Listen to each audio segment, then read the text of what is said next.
Então, pessoal, boa noite. A gente está aqui hoje com o Paulo Roberto Barragá, meu grande amigo, colecionador de arte.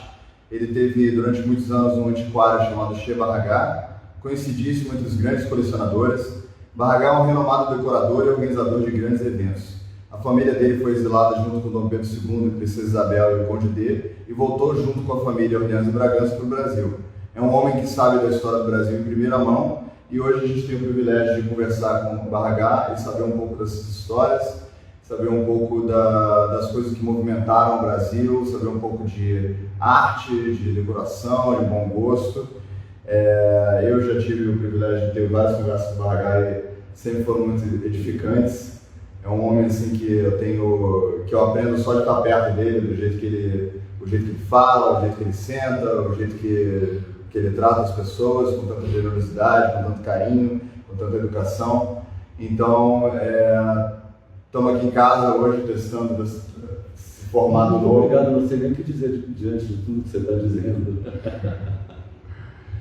Então, bom, seja bem-vindo à minha casa aí. Muito obrigado. Espero que você venha muitas vezes. Acabei de me mudar para cá. E é isso, vamos conversar então, vamos falar um pouquinho sobre a sua história, talvez essa coisa que eu mencionei, né, da sua família ter sido exilada e voltada, talvez uma boa história para a gente começar. Isso me levou a sempre me interessar muito pela história do Brasil, na época que a minha família veio para cá pela primeira vez, depois voltou. E daí eu sempre fiz muitos eventos culturais e sempre enfoquei muito a vida do Brasil no século XIX, nos meus eventos. E daí fiz diversas coisas em torno da memória do Império. E gosto de destacar muito os 170 anos de Pedro II, que foi uma coisa que me realizou muito. Ou seja, onde foi esse evento? No Museu Nacional de Belas Artes. Agora, foi a segunda vez que eu fiz Pedro II no Museu de Belas Artes. A primeira vez eu fiz Pedro II 100 anos depois,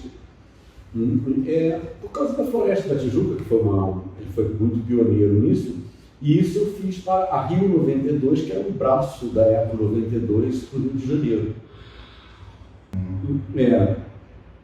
Depois, essa exposição teve tanto sucesso que, a pedido da família imperial, do círculo monárquico, etc., eu fiz então a Pedro II 170 anos. Essa foi realmente monumental, foram 4.000 metros quadrados de exposição. E teve uma curiosidade.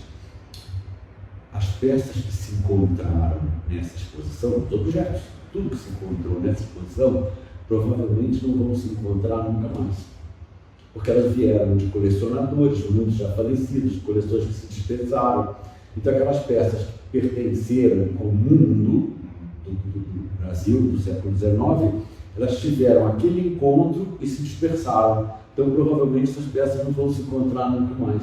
Ainda bem que eu tenho algum registro disso. Isso é uma experiência, né, que eu acho que muita gente não para para pensar, que exposições, eventos que trazem obras, que trazem peças, né, como você está falando, acabam virando experiências únicas, né, que a gente não para para pensar que, como você falou, essas peças nunca vão se encontrar de novo. E provavelmente algumas nunca mais vão ser vistas.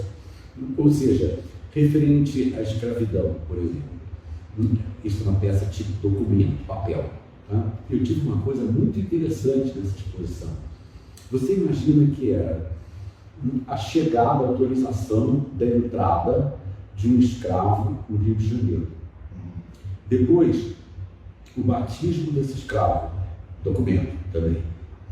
Depois, o passaporte desse escravo que foi oferecido para um senhor no Recife. Depois, a chegada desse escravo no Recife. E depois, a alforria dada para esse escravo. Quer dizer, toda a trajetória de um escravo que chegou e que foi alforriado, bom, e que depois se tornou proprietário de terras no Recife, no Pernambuco. Foi bastante interessante essa história. Eu tive esse conjunto de documentos lá, isso é uma coisa única, ninguém tem isso. E provavelmente nunca mais vai ser exposto.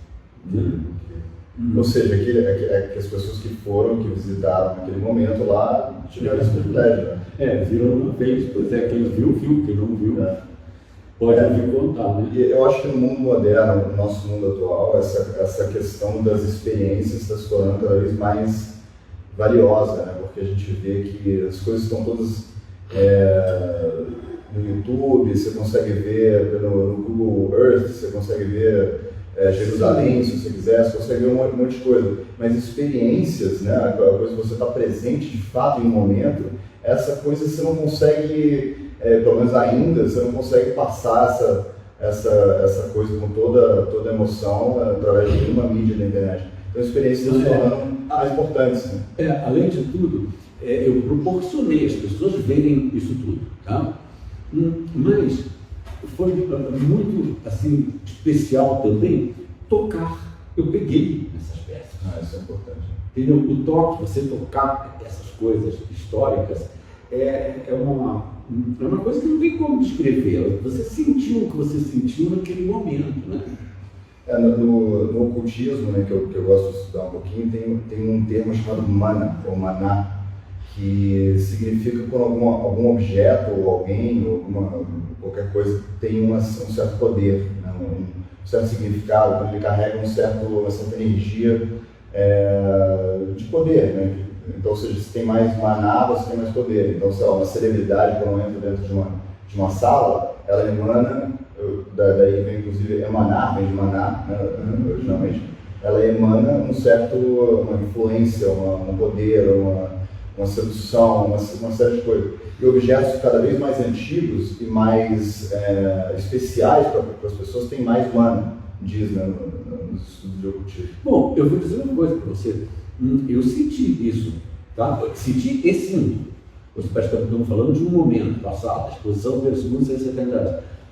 Eu senti muito a energia de vários objetos, várias coisas que eu manuseei na montagem da exposição, na hora. Você sente, dá para realmente sentir. Se você for sensível e estiver ligado nisso, você sente. Depois, o envolvimento de preparar um evento desses, que leva muito tempo, você tem que visitar muitas pessoas. Você vai, de repente, tirar um quadro que está na parede de um colecionador, entendeu? É uma coisa muito sensível, você está tirando uma coisa da casa da pessoa, né? E muitas vezes o colecionador também, que tem aquelas peças, ele começa a te contar a história da peça, como ele adquiriu, sabe? Tem todo um envolvimento, entendeu? Então a peça vem carregada da energia dela, da energia do colecionador, da energia que ele depositou naquilo quando ele adquiriu, do amor que ele ficou tendo cada vez mais depois que adquiriu aquilo, né? E é isso que vai causando, né, aquele poder, aquela enorme importância, né? Eu acho que mesmo as coisas são objetos inanimados, né? A coisa não tem importância por si só. A história que carrega por trás e a importância que os seres humanos dão para aquela coisa que causa aquele poder. Então a pessoa já olha para aquilo, já sente, já toca e sente mais ainda. Eu falo isso, eu morei em Israel, né, 3 anos, e Jerusalém tem esse poder, né? Você já visitou para casa de Jerusalém? Jerusalém, se você anda em Jerusalém, você sente o poder que o mundo inteiro está olhando para Jerusalém, o mundo inteiro está rezando para Jerusalém, o mundo inteiro está querendo Jerusalém, né? E você sente isso andando em Jerusalém, eu acho que é impressionante. Você sente tudo, você sente as cruzadas, você sente tudo que aconteceu lá. Agora, quer ver uma coisa? Outro objeto também que me marcou muito, eu falei desse, da exposição pessoal, eu acho que ali teve joias que pertenceram à princesa Isabel, tudo. Eu continuo falando que eu vou buscar só um objeto para mostrar aqui. E uma experiência muito interessante também foi quando eu apresentei na Princesa Isabel 150 anos a Rosa de Ouro. A Rosa de Ouro foi uma coisa fantástica, porque eu disse, não, isso foi uma condecoração. A Rosa de Ouro só existe 14 no mundo. O Papa só deu 14, só conseguiu 14 peças da Rosa de Ouro. Uma chapa assim, com rosas dentro e tal, e o estojo já em si é um monumento. Mas aí aquilo era uma entre 14. Essa uma está no Brasil e foi dada à princesa Isabel e nunca tinha sido exposta. Aí eu fui falar com o Eugênio Salles. Aí ele perguntou assim, era cardeal, sabia, português, na época, né? Pertence ao Museu da Arquidiocese. Aí ele disse assim, perfeito, mas aí depois começaram a zuzir no ouvido dele, viu? Mas isso, uma peça, nunca saiu daqui, nunca tinha sido exposta, nunca tinha visto, ninguém tinha visto. Aí, conservadores também, né, com esse tipo de coisa. Quem? A Arquidiocese no geral, a Arquidiocese no geral. Bom, eles têm a responsabilidade de todo esse acervo que tem no museu, isso é uma responsabilidade. Sim. Né? São conservadores com razão, você está dizendo. Claro. Eles são depositários de uma coisa que nem pertence a eles, pertence à história do Brasil. Está lá no peito, né?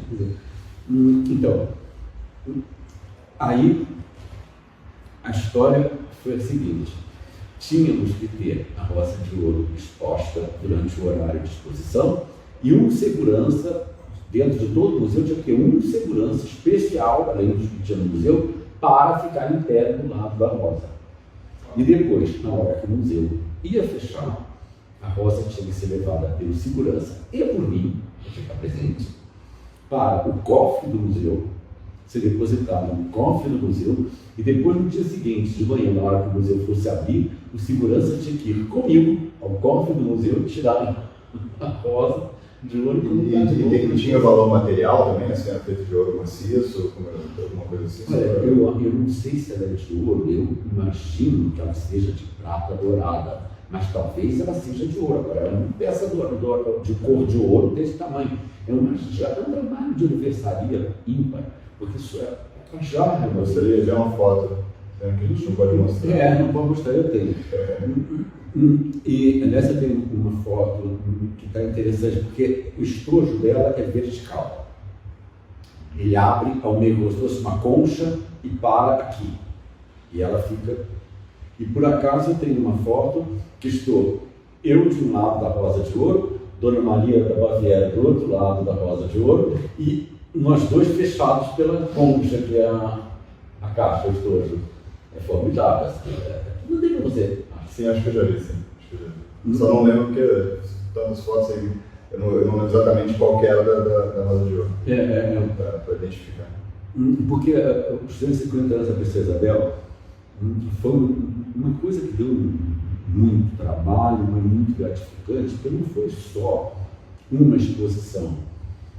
Foram diversas exposições e fui curador do evento todo.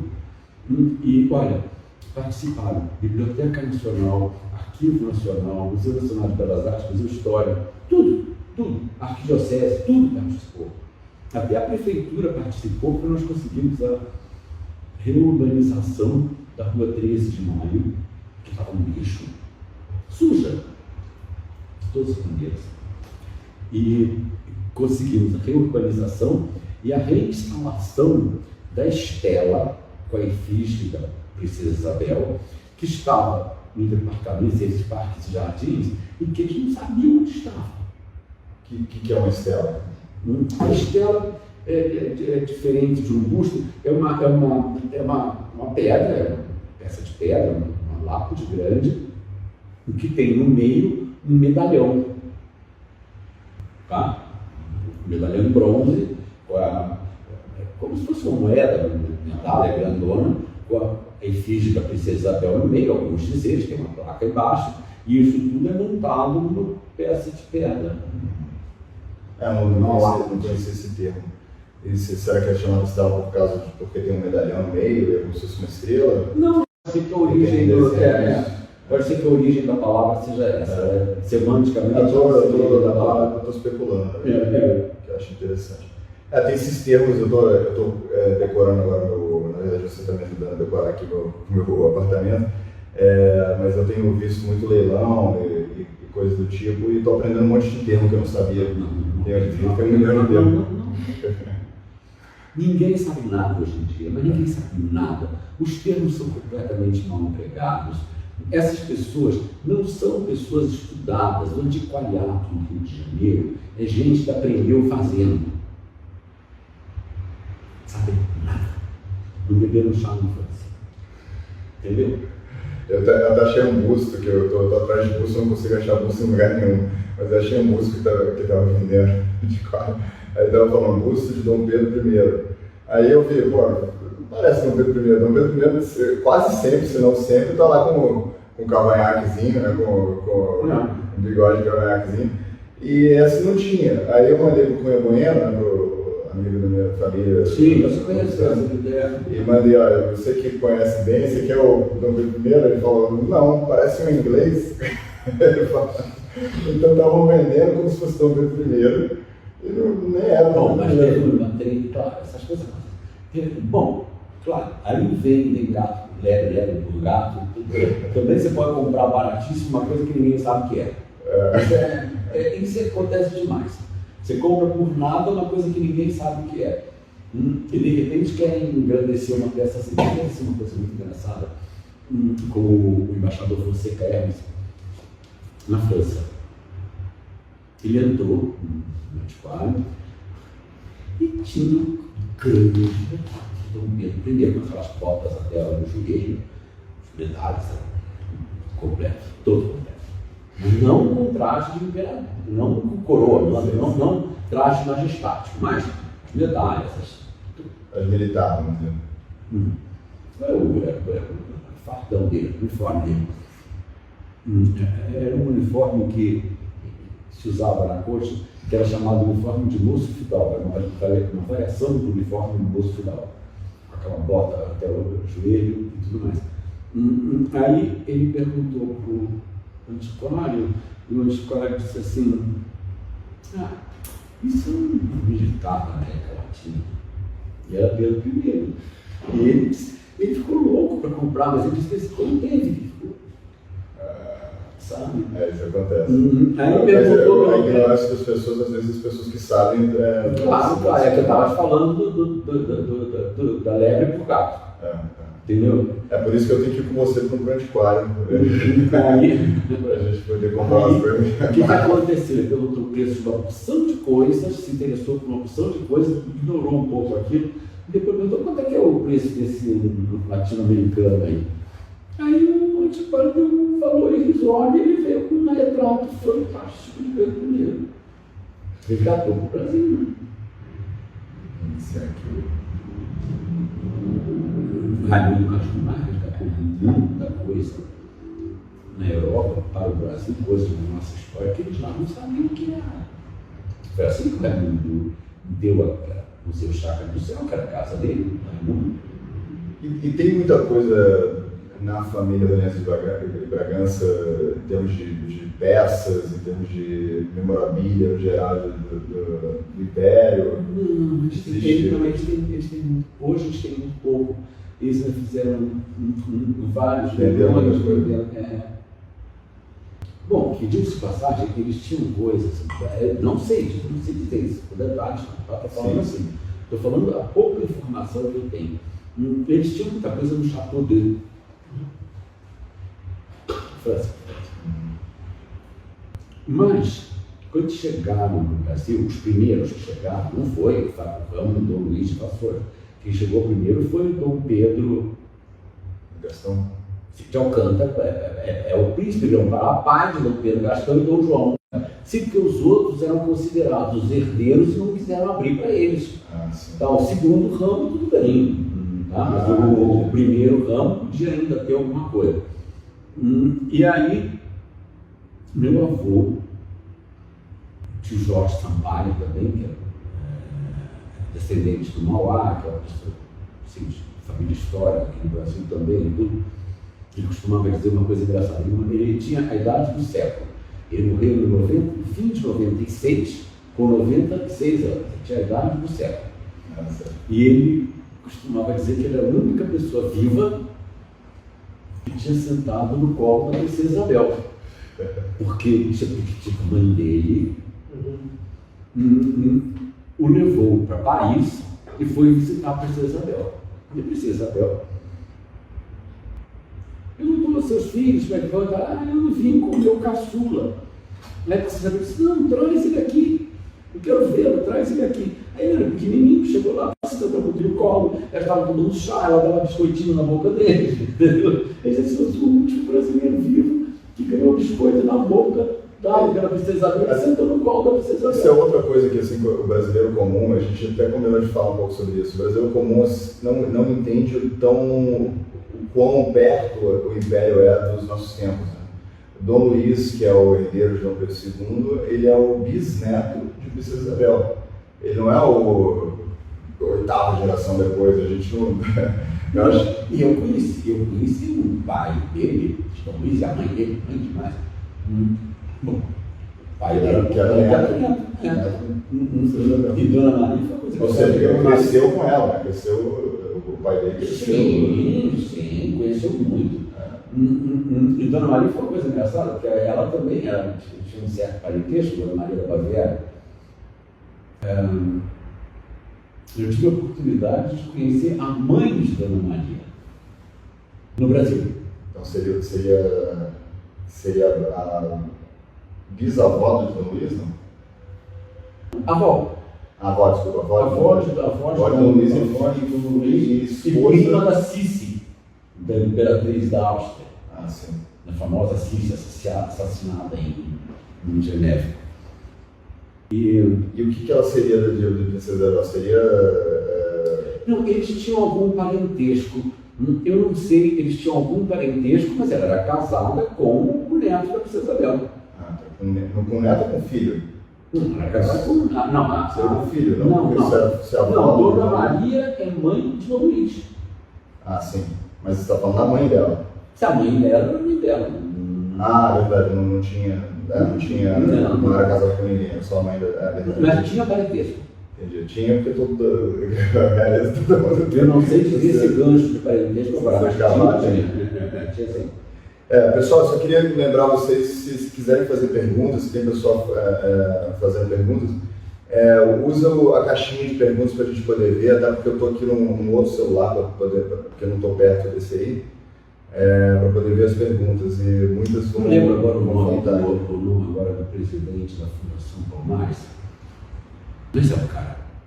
Você teve de Mano Mineiro, eu estive com ele. Teve até o marido da Preta Gil, se não me engano, que anunciou recentemente que ele era negro. Você viu isso? Ele falou que ele é um cara branco normal. Não. Sim, não sei se é presidente dela. Não, presidente. Estou falando uma história que tem a ver com o presidente. Eu não lembro agora se é Bela Gil ou Preta Gil. É Bela Gil ou Preta Gil? Preta Gil. Marido da Bela. Marido da Bela Gil? Marido da Bela Gil anunciou, falou que eles, pela perspectiva dele, ele é negro. Aí estão falando isso, só um parênteses interessante. Aí o presidente da Fundação Palmares falou, desculpa, mas a sua percepção não conta, você não é considerado negro. Então só um detalhe de notícia. Eu tenho vamos dizer amigo, tá? Foi um rapaz que trabalhou para mim desde 1991. Muitos anos, 91 a 2019. Ele é branquinho feito essa parede. É mais branco que a mãe. Tá? E ele me contou que ele tinha um avô que era negro retinto. Quer dizer, as pessoas têm uma ascendência, mas elas mudam de cor. Claro. Descendente vai dizer. Genética. Então... mas o que eu estou falando, essa questão é que ele estava se considerando, eu acho que por ser talvez marido da Bela Gil e conviver culturalmente, ele também diz que tem parentes, né, negros também, mas ele simplesmente está anunciando que, pela minha percepção, eu sou negro, então devo ser considerado negro. Aí o presidente da Fundação Palmares falou que ele está errado, que não é assim que funciona. Bom, olha aqui, eu acho que isso é uma espécie de racismo, tá? Você veja bem, a língua brasileira, a língua portuguesa, é tão rica, ela tem tantas nuances, para dizer que uma pessoa é morena, que é mulata, que tem tantas maneiras de definir com precisão cada pessoa, tá? Por que uma pessoa como não quero falar mal de ninguém, mas como aquela menina, eu não lembro o nome dela agora, muito famosa na televisão, filha de um ator, né? Aquele ator que é casado com a Benedita. Camila Pitanga, isso. Eu tive uma vez assistindo uma peça que tinha muita graça, que tocava o assunto do racismo, mas com graça, com leveza, não era uma coisa pesada nessa coisa. Aí ela disse que ela era negra. Aí eu fiquei pensando, do céu, com esses traços. É inacurável, pessoal. Com esses traços, com o cabelo pintado de castanho claro ou louro escuro, e liso, tá? E com aquele tom de pele, ela tem muito mais branco do que negro na composição. Mas existe um certo sensacionalismo, né? Ainda mais com essa, vamos dizer, caça às bruxas que está tendo nos nossos tempos, de pessoas dizerem que brancos precisam se sentir culpados por toda coisa que foi feita na história, apesar de que negros também tinham escravos brancos, né, no norte da África, coisa do tipo. Existe um caça às bruxas e você está muito mais seguro se você disser que eu sou negro. Se você disser, não, eu estou do lado negro, você está seguro, você pode dizer qualquer coisa. Porque se você receber uma carteirinha dizendo que agora eu sou considerado negro, você pode dizer o que você quiser. Agora, se você for branco, aí você está frio, você está culpado por toda a tragédia do mundo. Pois é, agora você vê uma coisa. Eu li uma coisa, essa frase não é minha, eu li uma coisa muito interessante, muito legal. Qualquer coisa que você acrescentar ao lado da frase vidas importam é racismo. Se você dizer vidas negras importam, é racismo. Se você dizer vida branca importa, é racismo. Se você dizer vida de judeu importa, é racismo. Se você dizer vida de japonês importa, é racismo. Vidas importam. Enfim, qualquer palavra que você acrescente aí é racismo. E as pessoas ficam com essa história, vidas importam, vidas negras importam. Por que a gente não vê ninguém no Brasil dizer vidas brancas importam, sendo que a maioria dos brancos assassinados foi assassinada por negro? Estatisticamente no Brasil, a maioria dos brancos assassinados foi assassinada por negro. Eu acho que isso é a questão que eles estão tentando dizer nesse tipo de coisa. Eu concordo assim que não tem que ter essa ênfase, né, numa raça dessa outra raça. Todas as vidas importam, viu? A questão é que se dissessem alguma coisa desse tipo, aí você não pode nem dizer que, hoje em dia não pode dizer, ser branco também é difícil, você também às vezes é rejeitado no emprego, você também às vezes comparado, existem muitos brancos desempregados, existe todo esse tipo de coisa, mas se você disser isso, aí tem problema. Eu acho que é uma questão linguística, né, no final das contas. Só para ressaltar, é óbvio que uma sacanagem ideológica. Existe um problema histórico e cultural, né? Existiam muitos escravos no Brasil e esses escravos foram libertados. Até a gente pode falar um pouco sobre isso, como a República não foi boa, né, para a libertação dos escravos. Mas é claro que tem um trabalho a ser feito para poder causar uma justiça social, para poder elevar o status dessas pessoas que são descendentes de escravos, em termos de melhor acesso a todo tipo de coisa, né, cultura, educação. Mas que não é por terem sido descendentes de escravos, aí que eu acho. Não terem tido oportunidades, aí sim. Sim, mas é isso que eu quero dizer, mas acho que a luta justa das pessoas é essa. Não o que estão fazendo de sumiço nos Estados Unidos, entendeu?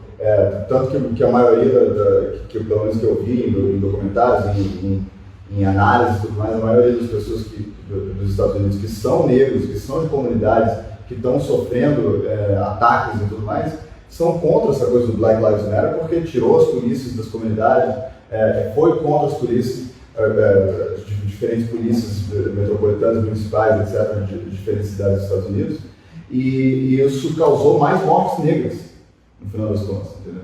Então, o que eu quero dizer é o seguinte, uma coisa é você ser a favor de justiça social, ou seja, não igualdade de gênero, não igualdade de raça, mas igualdade de oportunidade para todos, né? Assim, igualdade de oportunidade e também igualdade de raça. Por que uma raça é melhor que a outra? Não, igualdade de raça sim. As raças são raças, são todos humanos, não tem questão. Claro. Essa política racial foi um erro do século XIX, que as pessoas faziam aquela análise esqueci até o nome dos crânios, né, fazer uma análise racial. Isso foi um erro do século XIX. Essa coisa de distinguir as raças, Hitler. Mas não foi XIX, Hitler era século XIX. Não, sei, começou no século XIX e foi influenciado por isso. Como é que é o nome disso? Tem um nome, é o estudo um monte de charlatão falava que se você dá para ver pelo crânio, a diferença de inteligência entre as pessoas e tudo mais.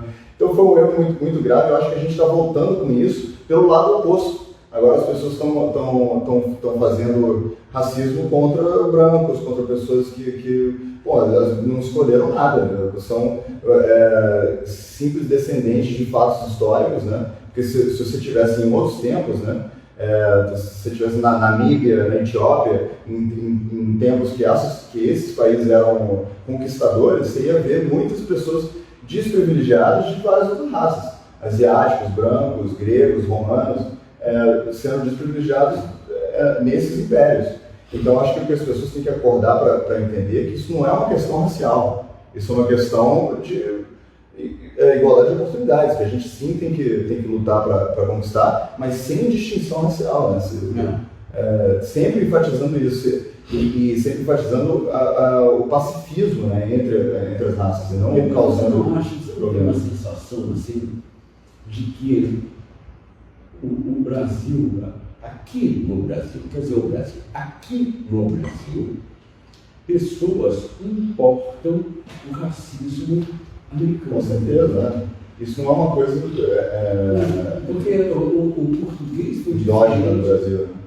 Não, o português foi diferente. O português, ele gostosamente se misturou com todo mundo. Tem um retrato famosíssimo de Dom João VI, ou seja, antes do Brasil, no Brasil colonial, sendo coroado por um índio, por um negro e por um europeu.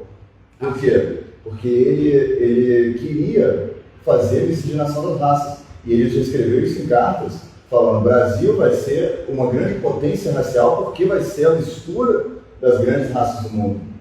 Então isso, imagina, isso no século XVIII, final do século XVIII, começo do século XIX, ele já tinha essa mentalidade que até para hoje é moderna. Até hoje as pessoas não têm esse tipo de mentalidade. Nós podemos pensar uma coisa, tá? O homem do futuro, talvez um pouco distante, mas o Brasil vamos dizer assim, o laboratório disso, vai ser a mistura das raças. Tá? No Brasil já é. O Brasil já é. O que tem de europeu, negro, índio, japonês, tá? Quer dizer, asiático. O Brasil, judeus, quer dizer, o Brasil já é um laboratório de miscigenação muito importante. Talvez o Brasil saia na frente. Mas por que isso? Porque já a família imperial, antes do Brasil ser fundado, antes da independência do Brasil, já tinha essa mentalidade. Por que o Brasil está assim hoje? Porque a família real contratava negros para participar da corte, Machado de Assis, tem N artistas e estudiosos intelectuais negros que faziam questão, o pianista da corte era negro, esqueci o nome dele, e hoje em dia... José Maurício? Não lembro. José Maurício foi capelão do Dom João VI, foi um dos nossos grandes compositores, nasceu em Minas, mas foi no Rio de Janeiro que ele fez a carreira dele. Mas as pessoas têm uma impressão, Barragá, que a escravidão durou tanto tempo no Brasil por causa da família real, porque eles acreditam que o Brasil era um absolutismo, né, que está errado, que era uma monarquia constitucional parlamentarista, né, tinha uma Constituição desde a... Desculpa, não era parlamentarista. Era Dom Pedro. Não era exatamente Dom Pedro é que queria ser parlamentarista. Ou seja, não, mas existia um conselho. Sim, mas ele atendia. Existia quatro poderes. Cara, mas ele nunca discordou e nunca foi contra. Por isso que ele levou 40 anos desde que ele começou a tentar libertar os escravos em 1848. Isso foi ele, né? Mas que antes ele já tinha outras tentativas. Não, mas vamos falar dele. Oficialmente, em 1848, ele começou a tentar. Em 1888, 40 anos depois, a princesa Isabel conseguiu.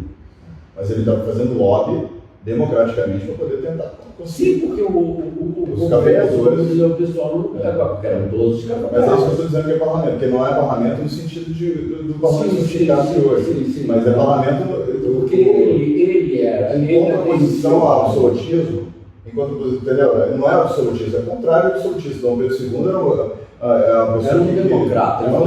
Ele foi recebido pelo presidente dos Estados Unidos como o imperador democrata.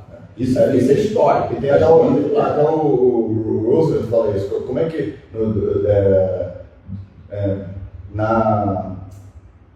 depois do golpe da República ele falou: como que vocês tiraram? Se vocês tinham um estadista, um imperador iluminado, como é que vocês trocaram isso por uma republiqueta?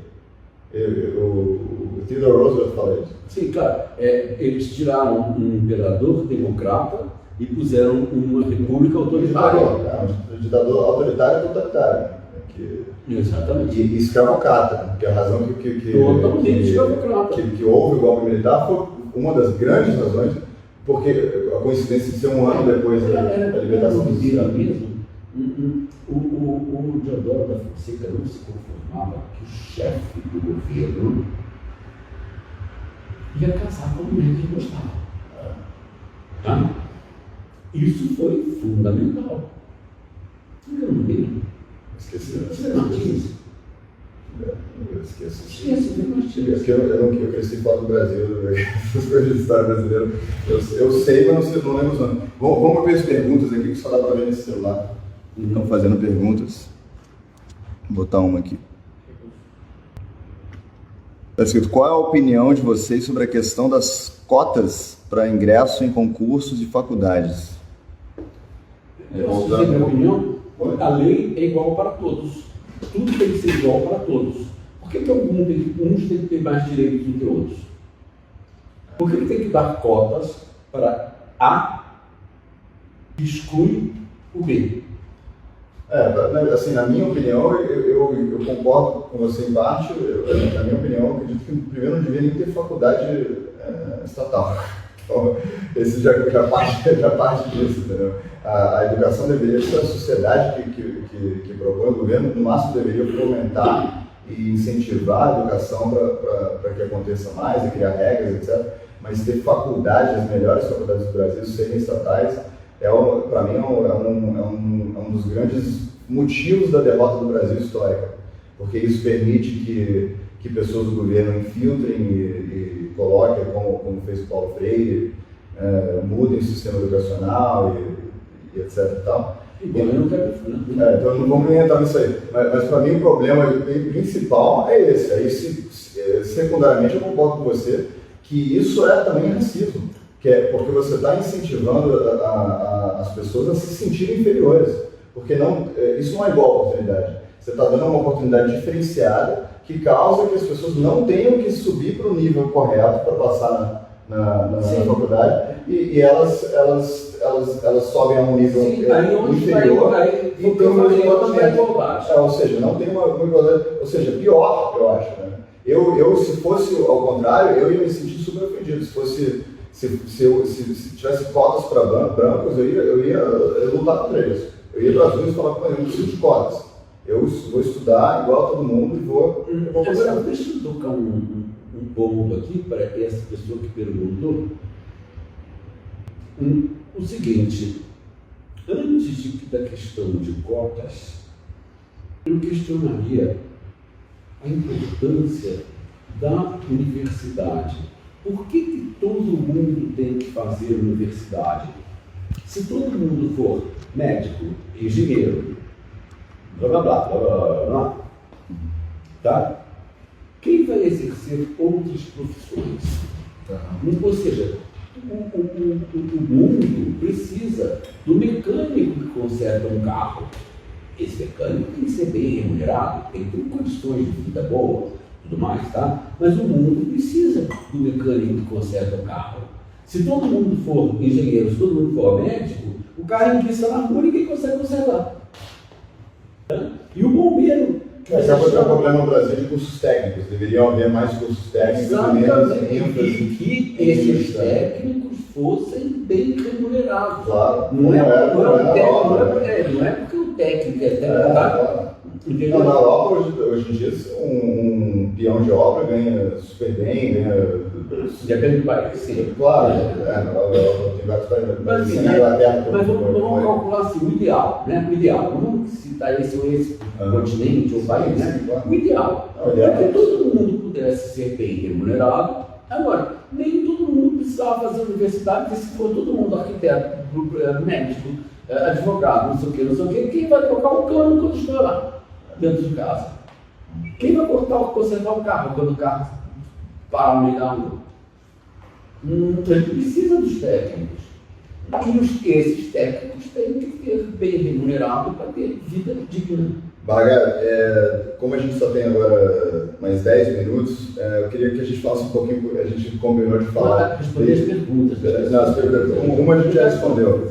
Uma a gente já respondeu. Mas só entrar no assunto da independência do Brasil, em 2022 vai ser a comemoração de 200 anos da independência do Brasil. Pois é, independência do Brasil é um pouco mais do que Dom Pedro gritando independência ou morte no bar, no Martin do Ipiranga, não sei o quê. É um pouco mais do que isso.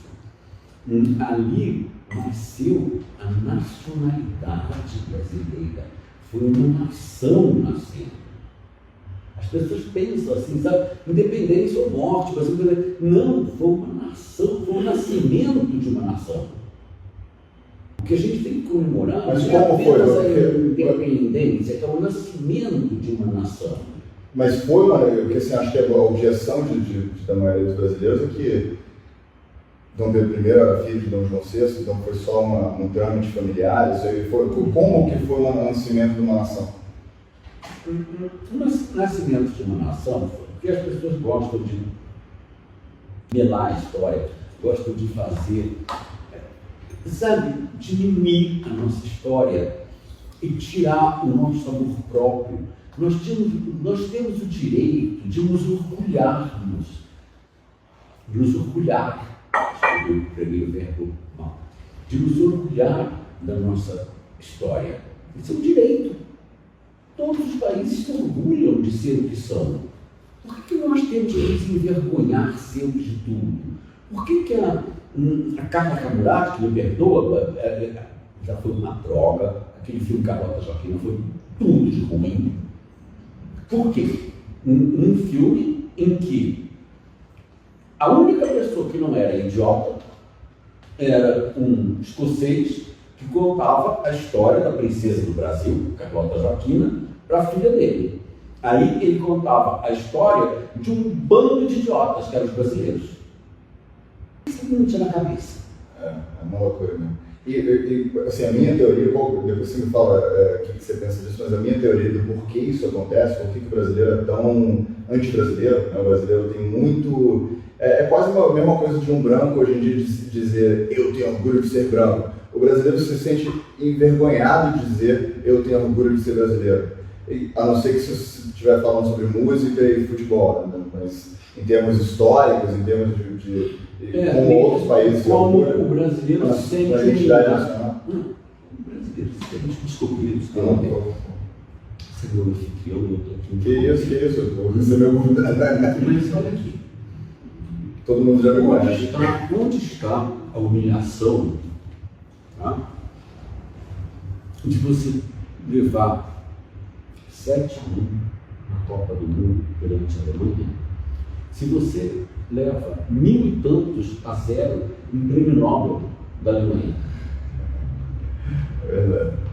O que tem dentro? E qual a importância de tomar 7-1 quando você, nas células do seu dinheiro, você não tem um ser humano, né?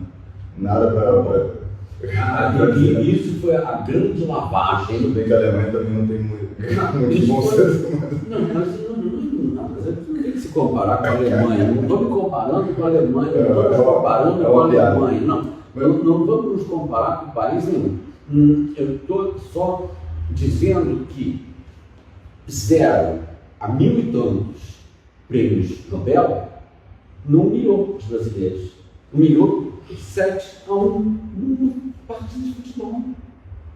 Bom, mas... Que mês? É verdade, porque quando você tem a autoestima muito baixa, você precisa de muito pouco para ser humilhado. Claro, e valores também, né? O valor, sabe, até um certo machismo, sabe? Fiz o gol, ganhei, entendeu? Mas, o lado intelectual e a cultura. Como eu ia dizer, a minha teoria sobre isso é que a gente não para pensar isso e não é educado assim nas escolas, né? Mas o nosso Estado hoje, né? O Estado que rege o Brasil hoje, é fruto de um golpe militar contra a vontade do povo.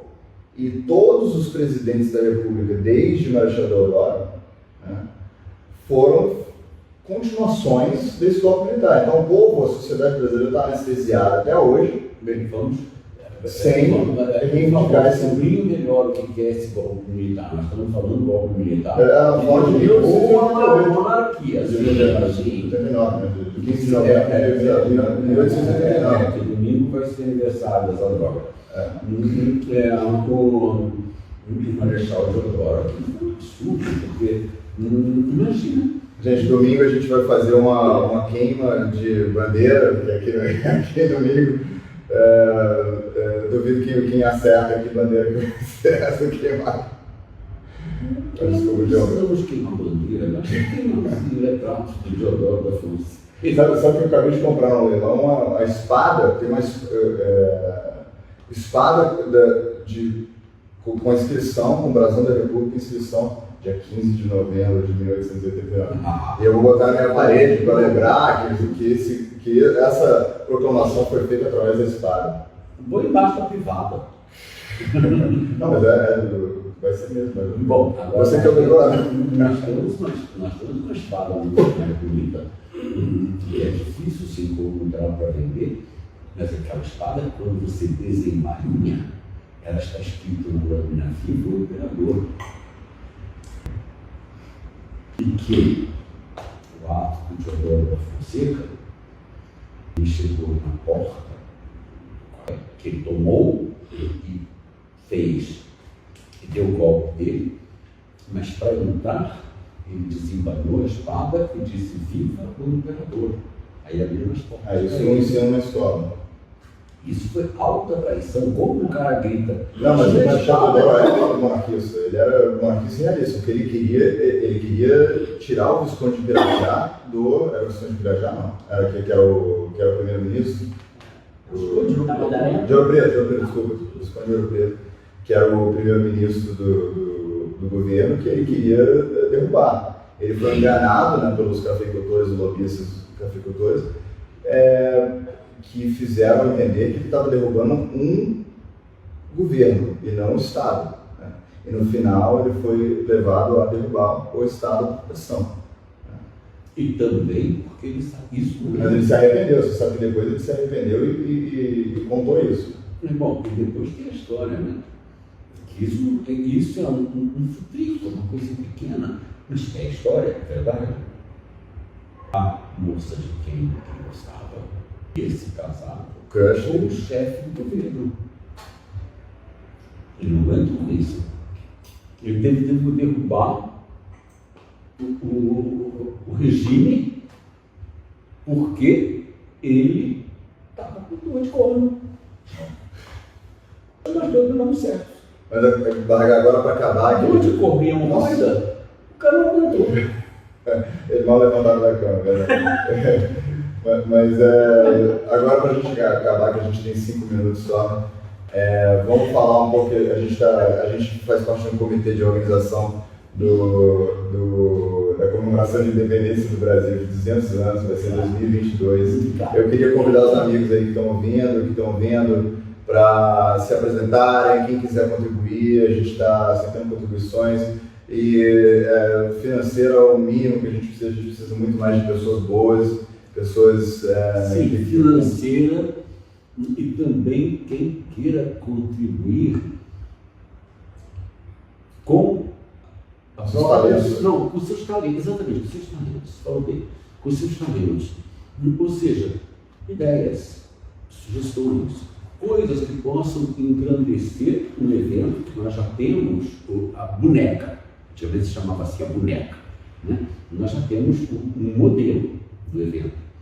Agora, quem puder acrescentar coisas, pode nos procurar, nós estamos abertos. Eu estou extremamente aberto. A gente, na verdade, não só aberto, como se a gente fosse autossuficiente, mas a gente necessita de colaboração. A gente quer a participação de brasileiros.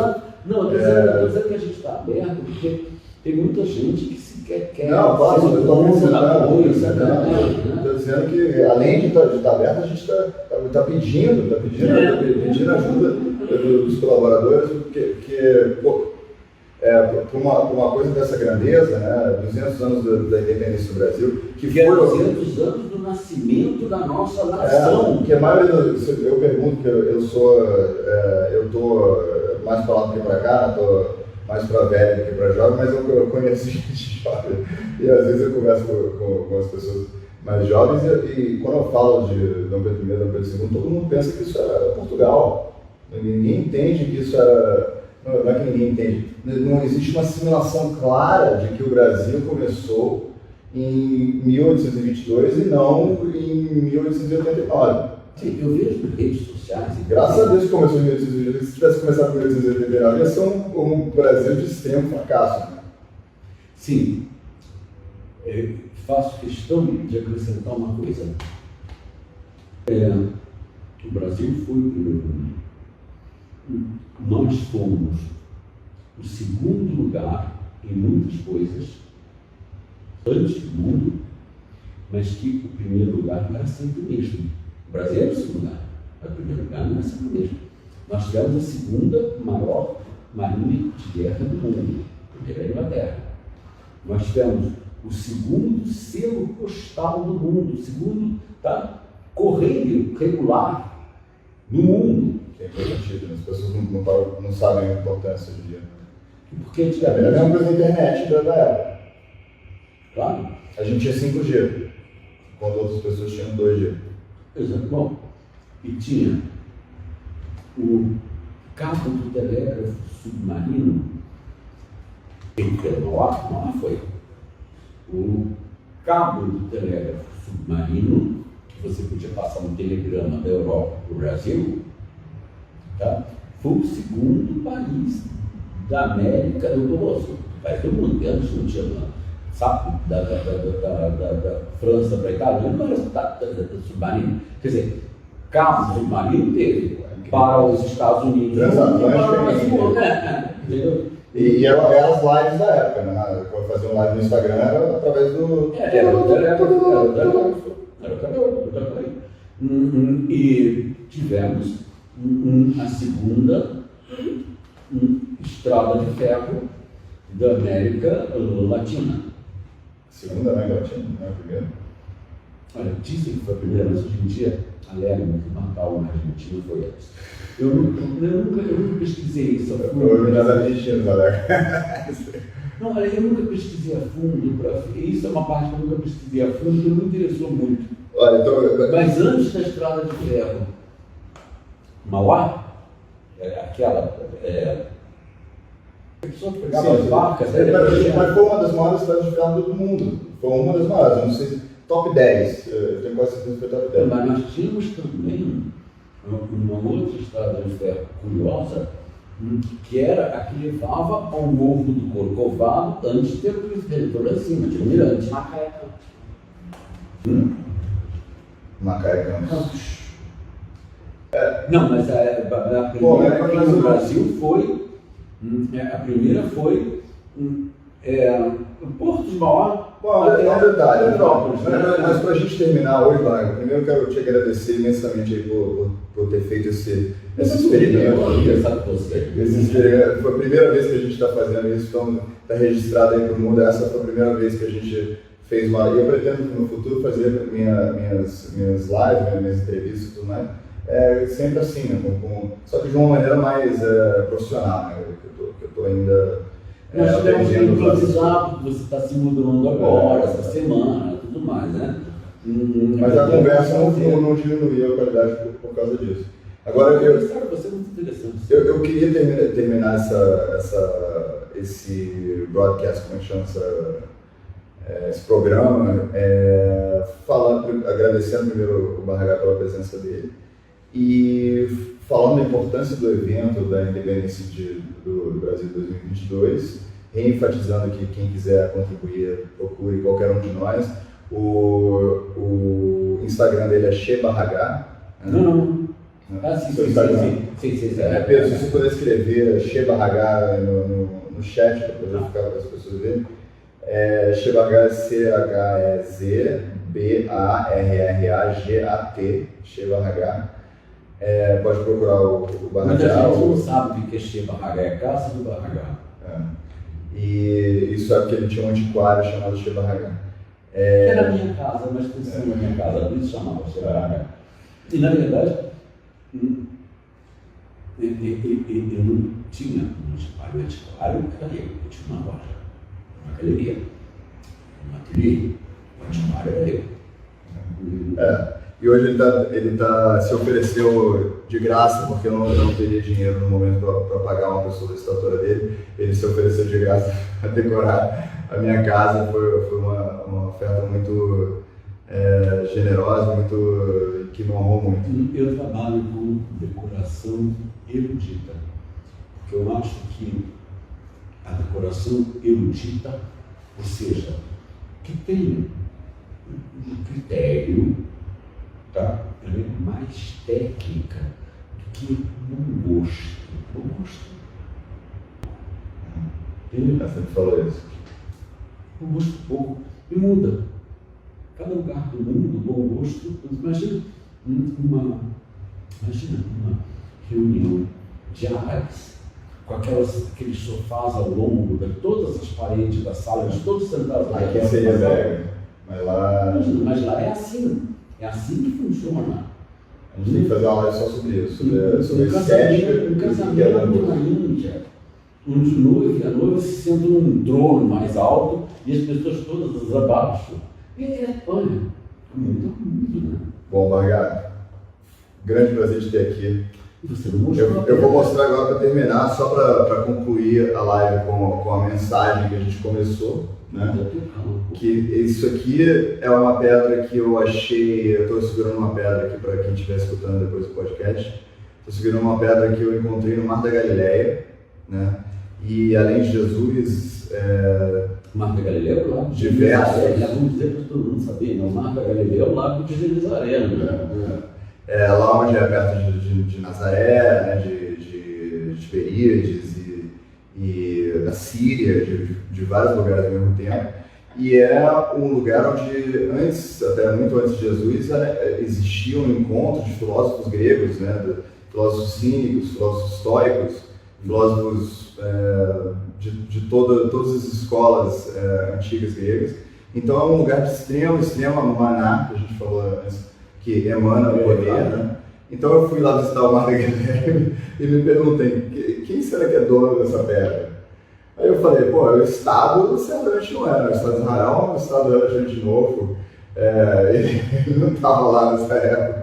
Eu falei, será que alguém vai se incomodar se eu pegasse... A galera tem 5 mil anos. Tem mais de 5 mil anos. A nação de Israel, estou falando do Estado atual de Israel, foi um Estado, mas também é outra live inteira. Mas aí eu me perguntei, será que alguém vai se incomodar se eu pegar essa pedra aqui e levar para casa porque vai encher minha casa de mana, entendeu? Vai encher minha casa de poder. Ninguém sabe se Jesus tocou essa pedra. Ninguém sabe quem tocou nisso aqui, porque era usado, né, pelos batismos de João Batista, que é um personagem histórico, João Batista Yohanan, que fazia, que tinha uma seita essênia, né, que fazia realmente batismos, usava o Mar da Galileia para fazer esses batismos. Então, é uma coisa histórica, então eu queria falar sobre isso. Bom, mas a gente acabou por hoje, mas você sabe que você vai ser convidado várias vezes, né, Maia? Tem tanto para falar, né? Então vamos falar tchau para todo mundo. Obrigado a todos que assistiram. Boa noite, foi um prazer enorme estar com vocês. Assistam no Spotify, quer dizer, ouçam no Spotify depois o podcast e espalhem, por favor. Beijo, tchau.